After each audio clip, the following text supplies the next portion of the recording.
नमस्कार, मैं सरला रावत साहब, आप देख रहे हैं पब्लिक न्यूज़ हिंदी। स्वागत है आप सभी का। देश भर की नजरें बुधवार को देश के वित्त मंत्री निर्मला सीतारमन और उनके बनाए हुए बजट के ऊपर थी। और अब आपको बताएं, मध्यम वर्गीय ये बजट पेश किया गया है और इस बजट में कई खास बातें सरकार की तरफ से और वित्त मंत्री की तरफ से की गई हैं। पहले आपको मोटे मोटे तौर पर बताते हैं बजट में क्या खास रहा। सबसे पहले तो 7 लाख रुपए तक की अगर आपकी इनकम आय है तो अब आपको इनकम टैक्स नहीं देना होगा। यानी कि जो इनकम टैक्स स्लैब है उसमें बदलाव किया गया है और उस बदलाव के मुताबिक 7 लाख तक की इनकम वालों को किसी भी तरह का इनकम टैक्स नहीं देना होगा, छूट मिलेगी।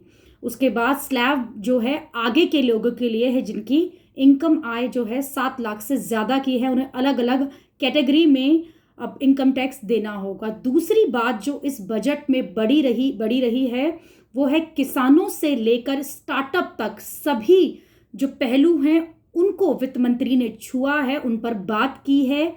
किसानों को लेकर ये बजट काफ़ी महत्वपूर्ण रहा है, चाहे वो किसानों के बीज से लेकर या किसान में टेक्नोलॉजी का जो प्रयोग होता है कृषि में, उस तक की बात की गई है। दूसरी बड़ी बात जो इस बजट में मुझे देखने को मिली वो गरीबों को मुफ्त राशन तो मिलेगा ही, उसके साथ ही जेल में वो कैदी जो अपनी बेल भी नहीं करा सकते हैं, जिनके पास बेल को लेकर भी पैसे नहीं हैं, सरकार अब उन कैदियों की भी मदद करेगी क्योंकि बिना पैसे होने के बेल वो नहीं करा पाते हैं और उन्हें एक लंबा समय जेल में काटना पड़ता है। तो उन कैदियों पर भी सरकार की नज़र है और उनके हित के लिए भी काम करते हुए इस बजट में रखा गया है। साथ ही महंगा क्या हो रहा है उस पर बात करते हैं। महंगा मोटे मोटे तौर पर आप जो भी ज्वेलरी, सोना, चांदी, आभूषण लेते हैं वो कहीं ना कहीं आपको महंगे मिलेंगे। इसी के साथ शराब और सिगरेट भी महंगी मिलेगी। वहीं सस्ता क्या हो रहा है, टीवी, इलेक्ट्रॉनिक गैजेट्स में कुछ चीज़ें सस्ती हो रही हैं।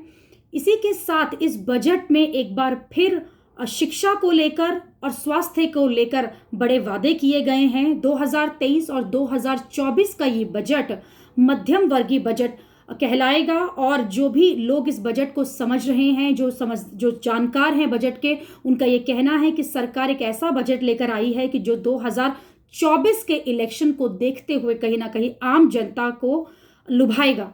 अभी के लिए इतना ही। अगली खबर में आपसे फिर होगी मुलाकात। देश और दुनिया की खबरों के लिए आप देखते रहिए पब्लिक न्यूज़ हिंदी। धन्यवाद।